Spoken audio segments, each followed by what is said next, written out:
बलरामपुर का इतिहास। हिमालय की चरण पादुका से निकटता बनाया है तू। हे बलरामपुर, कितनी प्राचीन विरासत को अपनाया है तू।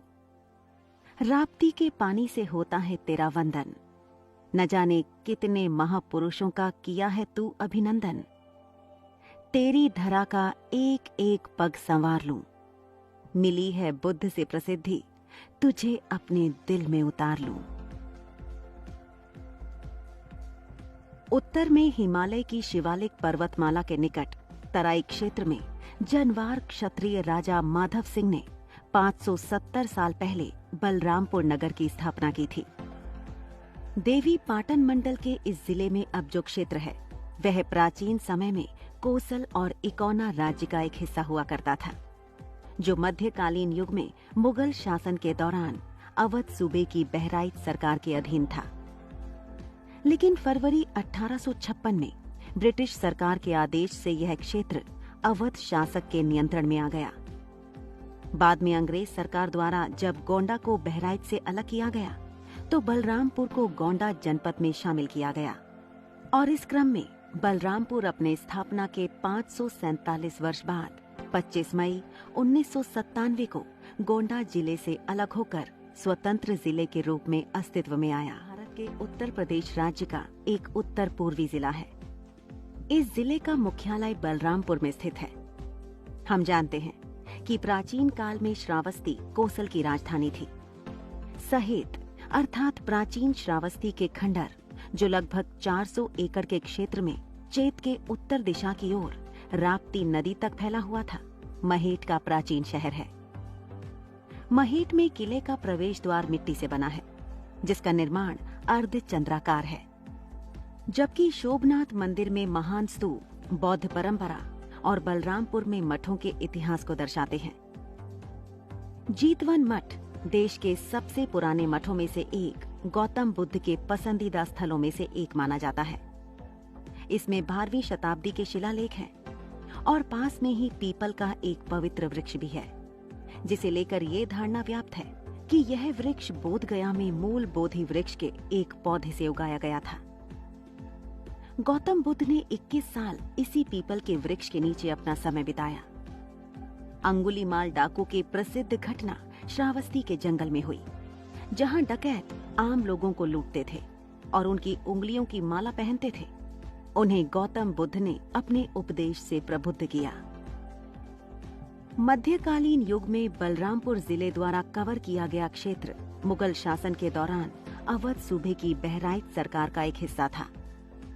बाद में यह ब्रिटिश सरकार द्वारा फरवरी 1856 में अपने उद्घोष तक अवध के शासक के नियंत्रण में आ गया और कालांतर में ब्रिटिश सरकार ने गोंडा को बहराइच से अलग कर दिया और यह गोंडा का एक हिस्सा बन गया। ब्रिटिश शासन के दौरान गोंडा में अपने मुख्यालय के साथ इस क्षेत्र के प्रशासन के लिए एक कमीशन का गठन किया गया था और सकरापुर कर्नलगंज में सैन्य कमान स्थापित किया गया। इस अवधि के दौरान बलरामपुर गोंडा जिले की उतरौला तहसील का एक एस्टेट अर्थात तालुका बन गया, जिसमें 3 तहसीलें क्रमशः गोंडा सदर, तरबगंज और उटौला शामिल थे। आजादी के बाद बलरामपुर एस्टेट को गोंडा जिले के उटौला तहसील में मिला दिया गया और 1 जुलाई 1953 को उतरौला की तहसील को 2 तहसीलों बलरामपुर और उटौला में विभाजित किया गया। 1987 में गोंडा सदर तहसील, तुलसीपुर, मनकापुर और कर्नलगंज से 3 नई तहसीलें बनाई गईं। बाद में 1997 में गोंडा जिले को 2 भागों में विभाजित किया गया और एक नए जिले के रूप में बलरामपुर का जन्म हुआ, जो तत्कालीन गोंडा जिले बलरामपुर और उटौला और तुलसीपुर के उत्तरी भाग के 3 तहसीलों से मिलकर बना था। भौगोलिक रूप से बलरामपुर जिले का क्षेत्रफल 3,349 वर्ग किलोमीटर में राप्ती और घाघरा नदियों के बीच स्थित है। यह नेपाल के डांग देवखुरी जिले के साथ जिले की उत्तरी सीमा शिवालिकों की दुधवा रेंज के दक्षिणी किनारे का अनुसरण करती हुई उत्तर पूर्व में नेपाल के कपिलवस्तु जिले से अपनी सीमा को साझा करता है। जबकि शेष बलरामपुर उत्तर प्रदेश से घिरा हुआ है, जिसके पूर्व में सिद्धार्थनगर, दक्षिण में बस्ती, दक्षिण पश्चिम में गोंडा और पश्चिम में श्रावस्ती जिले की सीमा लगती है।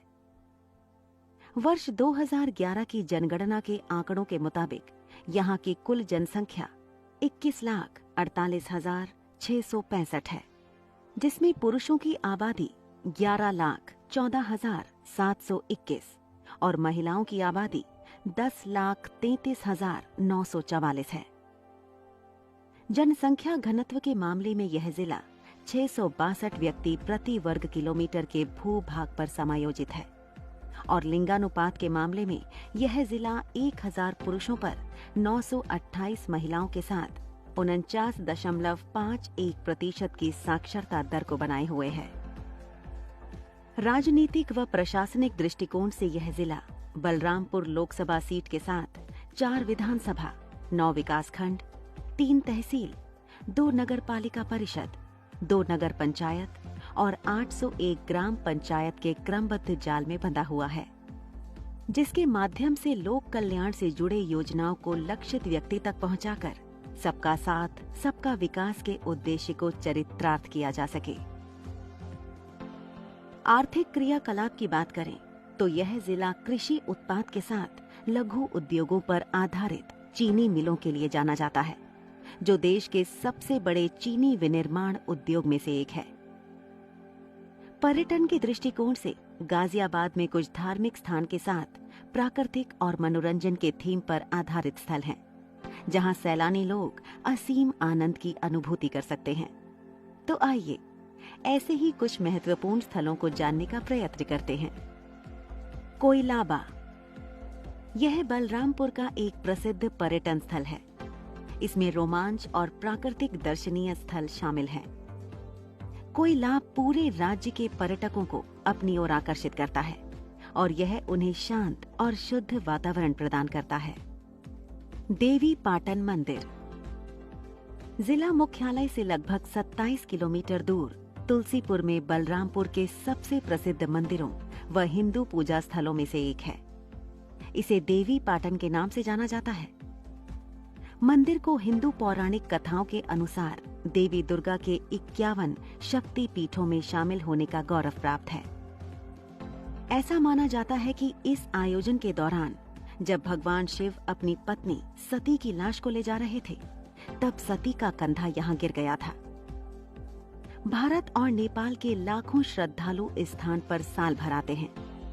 दुर्गा पूजा के समय यहाँ एक भव्य उत्सव का आयोजन किया जाता है। देवी पाटन सिद्ध पीठ नाथ संप्रदाय के गुरु गोरखनाथ द्वारा स्थापित किया गया था। यहाँ पर मौजूद मंदिर के बारे में कहा जाता है कि इसका निर्माण राजा विक्रमादित्य ने करवाया था। 11वीं शताब्दी में श्रावस्ती के राजा सुहेल देव ने मंदिर का जीर्णोद्धार कराया था। बलरामपुर का शाही परिवार आज मंदिर का केयरटेकर है। नवरात्रि में एक बड़ा मेला लगता है और हर साल चैत्र पंचमी पर पीर रतननाथ के देवता को नेपाल के डांग से देवी पाटन मंदिर में लाया जाता है, जहां देवी के साथ उनकी पूजा की जाती है। बिजलेश्वरी देवी मंदिर, बलरामपुर में यह मंदिर स्थानीय लोगों के बीच काफी प्रसिद्ध है, जिसे बिजलीपुर के नाम से जाना जाता है। मंदिर 19वीं शताब्दी में बलरामपुर के महाराजा द्वारा बनाया गया था और लाल बलुआ पत्थर में जटिल नक्काशी का एक अच्छा उदाहरण प्रस्तुत करता है, जो पूरी संरचना को कवर करता है। मंदिर के गर्भगृह में कोई मूर्ति नहीं है, लेकिन जमीन से एक गहरा ढका हुआ छेद है, जिसके बारे में किंवदंती है कि आकाशीय बिजली मंदिर के निर्माण के लिए जगह को चिन्हित करने के लिए की गई है। बलरामपुर शहर से इसकी दूरी लगभग 6 किलोमीटर है। पवई वाटरफॉल, यह जलप्रपात सेमरसोत अभयारण्य में चानन नदी पर स्थित है, जो 100 फीट की ऊंचाई से गिरता है। लोग विभिन्न अवसरों पर यहां आनंद लेने आते हैं। पर्यटक बलरामपुर से जमुआ टांड तक वाहन की व्यवस्था कर सकते हैं। अंतिम 1.5 किलोमीटर पैदल यात्रा करनी होती है। यह प्राकृतिक के मनोरम दृश्यों से भरा बलरामपुर में ट्रैकिंग के लिए बहुत अच्छी जगह है। श्रावस्ती स्तूप। राप्ती नदी के तट पर स्थित श्रावस्ती एक ऐसा स्थान है जो आपको गौतम बुद्ध के जीवन और शिक्षाओं के बारे में रोचक जानकारी देता है। प्राचीन समय के अनाथ पिंडिका के स्तूप, अंगुलीमाल के स्तूप, जैन तीर्थकर के मंदिर और जुड़वां चमत्कार के स्तूप, श्रावस्ती जैसे कई स्तूपों का घर अभी भी अस्पष्ट है और यह सब यहाँ की यात्रा के लिए एक अद्वितीय आकर्षण जोड़ता है। इन स्तूपों के अलावा जेतवाना मठ भी है जो बहुत सारे भक्तों और पर्यटकों को समान रूप से आकर्षित